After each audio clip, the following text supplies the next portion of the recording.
Local to global news at your fingertips. మీ చేతిలో ఒక ఆయుధం. డౌన్లోడ్ రా TV app. Media legend Ravi Prakash is back. గత 10-15 రోజుల కిందట సింహాద్రిపురం మండలం అంకారమ్మగూడూరులో ఒక అగ్రికల్చర్ డిపార్ట్మెంట్లో పనిచేసే ఒక వ్యక్తి ఇక్కడ రైతులు వచ్చేసి డబ్బులు దాదాపు 21 లక్ష అంటే ఒక 6 లక్షలు పెన్షన్ అమౌంట్, ఒక 15 లక్షలు వచ్చేసి శనగలకు విత్తనాలకు సంబంధించింది, అలాగే ఎరువులకు సంబంధించిన డబ్బులు అతను మిస్మేనేజ్ చేసి తర్వాత మా దృష్టికి వచ్చినప్పుడు ఇది కలెక్టర్ గారి దృష్టికి అలాగే ఎస్పీ గారి దృష్టికి పోతే అతని మీద క్రిమినల్ కేసులు పెట్టి అతన్ని అరెస్ట్ చేయడం. తీరా చూస్తే అతను గత 1.5 సంవత్సరం నుంచి అనేకమైనటువంటి బెట్టింగ్ యాప్స్లో అతను ఆడి దాదాపు ఇలాగే 1.5 కోటి నుంచి 2 కోట్ల రూపాయలు అంతా పోగొట్టుకోవడం జరిగింది. అదే మా సింహాద్రిపురం కానీ పులివెందుల పోలీసులు ఆ బెట్టింగ్ యాప్స్ ఎక్కడున్నాయో వాళ్ళ అడ్రస్లు పట్టుకొని పోతే అవి బాంబే నుంచి తర్వాత దుబాయ్లో ఉన్నట్టు కూడా తేలింది. కాబట్టి ఇక్కడ రైతులు 6 లక్షలు ఆల్రెడీ గవర్నమెంట్ పెన్షన్దారులకు పే చేసింది. తర్వాత మిగతా 15 లక్షలు కూడా మేము మా వాళ్ళందరితో మాట్లాడి ఆ 15 లక్షలు తర్వాత ఈరోజు ఎండిఓ గారి అకౌంట్లో వేసి రైతులకంతా ముందు తక్షణం సర్దుబాటు చేయమంటున్నాం. ఎందుకంటే ప్రొసీజర్ ప్రకారం రెవెన్యూ యాక్ట్ ప్రకారం రికవర్ అయ్యేటప్పటికి దాదాపు 6 నెలలు పట్టచ్చు, సంవత్సరం పట్టచ్చు. ఈ సంవత్సర కాలము ఇంత జాప్యం కూడా మా రైతులు ఎవరు ఇబ్బంది పడకూడదనే ఒక ఉద్దేశంతో ఈరోజు మేము కూడా సొంతంగా మా నిధుల నుంచి కూడా మేము డబ్బులు కట్టి మా ప్రాంత రైతాంగాన్ని మేము ఒక 20 లక్షల దానికి వచ్చి ధర్నా పెట్టి రాద్ధాంతం చేయాలని చూస్తానవే. మరి నేను మొత్తం తాలూకాలో ఉండే రైతులందరినీ తీసుకొని వచ్చి నేను ఏడధర్నా చేయాలా?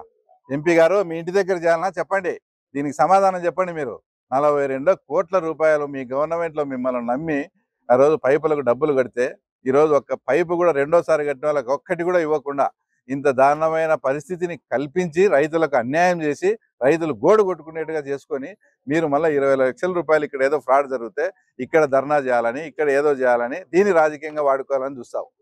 ఇంకీ పార్టీకి సంబంధించి ఎమ్మెల్యే తోపదుర్తి ప్రకాష్ రెడ్డి గారు అతను రాక్రీట్ అనే సంస్థ తరపున పులివెందుల్లో ఇల్లు కట్టి దారుణంగా ప్రతి ఒక్కరితో 35,000 రూపాయలు ఎక్స్ట్రా అమౌంట్ ఆ తర్వాత కట్టించుకున్నాడు. 35,000 రూపాయలు కట్టించుకుంటే అదంతా 13 కోట్ల 50 లక్షలు అయింది. మున్సిపల్ కమిషనర్ అకౌంట్లో ఉండాలి. అది 4.5 కోట్ల రూపాయలు వాళ్ళు వచ్చేసి అమౌంట్ డ్రా చేసుకున్నారు. 4.5 కోట్ల నుంచి 3 కోట్లు. తోపదుర్తి ప్రకాష్ రెడ్డి ఇంటి దగ్గర ఇద్దరం కలిసిపోయి ధర్నా చేస్తాం రా, ఆ 35,000 రూపాయలు డబ్బులు రాబట్టు. మరి ఇట్లాంటి పెద్ద పెద్ద సమస్యలన్నీ మీ గవర్నమెంట్ తప్పులు చేసి వాటికి ఏం లేకుండా ఇక్కడ 20 లక్షలు చిన్న సమస్య జరిగితే దాన్ని కూడా పరిష్కారం చేయకుండా దాన్ని కూడా రాజకీయం చేయాలని చూస్తున్నావా? మన జెడ్పీటీసీ ఎన్నికల్లో అది మీ అన్నతో బాగా మొట్టికాయలు అనేట్టున్నాయి, ఊరికి ఇక్కడనే తిరుగుకుంటూ ఉండవు. ఇది కరెక్ట్ కాదు. నీకు నిజంగా చిత్తశుద్ధి ఉంటే ఆ 35,000 రూపాయల డబ్బులు 3 కోట్ల రూపాయలు అతను ఎక్స్ట్రా డ్రా చేశాడు. 3 కోట్ల రూపాయల డబ్బుకు దాదాపు ఒక 1000 హౌసెస్ హ్యాండ్ ఓవర్ చేయాలా? ఒక్క ఇండ్లు ఏమన్నా కట్టి రాక్రీట్ సంస్థ హ్యాండ్ ఓవర్ చేసిందా? రా పోదాం, ఇద్దరం కలిసి అక్కడ ధర్నా చేస్తాం. ఇంకోటి, మన హయాంలో నువ్వు ఎంపీగా ఉన్నప్పుడు స్వయంగా మీ అన్న అయినటువంటి వైఎస్ మధు తొండూరు మండలంలో 200 ఎకరాలు ఆక్రమించాడు. మీ వివేకానంద రెడ్డి ముద్దాయిలో మీ కేసులో సహముద్దాయి అయినటువంటి దేవిరెడ్డి శివశంకర్ రెడ్డి వాళ్ళ అబ్బాయి డాక్టర్ పేరుతో కూడా ఒక 5 ఎకరాలు, శంకరెడ్డి భార్య పేరుతో 5 ఎకరాలు, కోడల పేరు 30 ఎకరాలు మంచిగా 5 పేర్లతో ప్రభుత్వ భూమిని ఆక్రమించింది మీరు. అంటే ఏమి ఇక్కడ ఏం చేస్తానే? గాడిదలు కాస్తానేవా నువ్వు? వాళ్ళు ఎన్ని ఎకరాలు కబ్జా చేస్తా అంటే నేను ఇట్లా అన్పార్లమెంట్ కూడా వాడిను. ఈ మధ్య నువ్వు స్వయం బట్టినావు, గేమ్ పెట్టావు అనే పదాలు ఆదినాడు అనే గురించి మాట్లాడినావు కాబట్టి నేను ఈరోజు మాట్లాడాల్సి వస్తుంది. ఏం చేస్తానేవు? పబ్లిక్గా డాక్యుమెంట్ దేవిరెడ్డి శంకర్ రెడ్డి వాళ్ళవి దాదాపు 53 ఎకరాలు వాళ్ళ కుటుంబ సభ్యులు, 200 ఎకరాలు సాక్షాత్తు మీ అన్న వైఎస్ మధు కబ్జా చేసి ఉన్నాడు. పోయి కావాలంటే చూడిపో.